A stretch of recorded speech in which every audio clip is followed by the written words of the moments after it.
On va parler de la PAC. Une PAC, 20% de budget en moins, c'est quoi? C'est traditionnellement ce que fait la Commission. Ils annoncent quelque chose de beaucoup plus strict, négatif que la réalité. On va tous négocier, on va se mettre d'accord à une version qui va être intermédiaire, c'est ça? Alors la PAC qui va arriver, en fin de compte, c'est une PAC qui va être, c'est un espèce de gros gâteau, la PAC. Et en fin de compte, cette PAC qui était bien définie entre le pilier 1 et le pilier 2, ça c'est terminé. Elle va être mise dans une espèce de fonds de budget avec d'autres budgets qui vont être mélangés dedans, c'est-à-dire les territoires, la pêche et même la défense, qui n'a absolument rien à voir là-dedans. Et on ira piocher ce qu'on veut, quand on aura besoin. Donc la PAC, elle va perdre pour les Français à peu près 24%. Donc le gâteau va se réduire.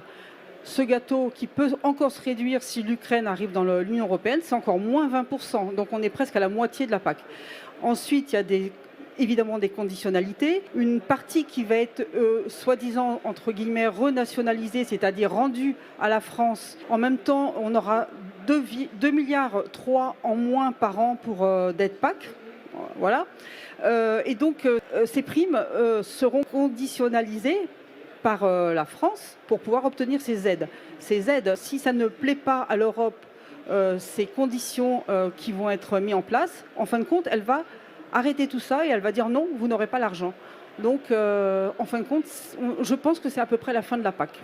Vous êtes agricultrice? Oui, Éleveuse? éleveuse de vin en Saône-et-Loire. Est-ce qu'on n'aurait pas intérêt aujourd'hui à dire non à la PAC, avoir quelque chose de beaucoup plus simple, pas perdre du temps? Vous savez qu'il y a certains éleveurs aujourd'hui qui disent, ou en grande culture, la PAC ça suffit, c'est trop complexe. Des fois, il faudrait plutôt que j'essaie de retrouver d'autres marges de progrès.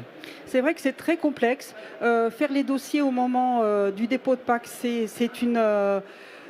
administrativement parlant, c'est infernal.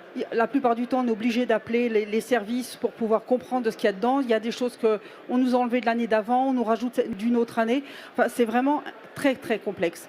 Mais actuellement, en fin de compte, c'est ce qui permet de faire survivre l'agriculture pour beaucoup d'agriculteurs. L'agriculture, c'est quand même le seul métier en France où on a le droit de vendre à perte. Donc si on n'a plus ça pour certains, on coule, c'est terminé, il n'y a plus personne. Effectivement, il vaut mieux faire autrement et pouvoir s'en sortir, mais il faut évidemment, et ça c'est ce que nous souhaitons, c'est avoir un salaire correct et juste pour notre agriculture. Mais tout ça, ça passe par des modifications et puis aussi de politiques qui amènent à ce genre de choses. C'est manger français, c'est de la priorité nationale dans les cantines. Les cantines, la restauration, voilà. Et en fin de compte, après, peut-être petit à petit, on pourra s'en passer ou on diminuera, mais pour ça, il faut pouvoir en vivre. C'est la priorité.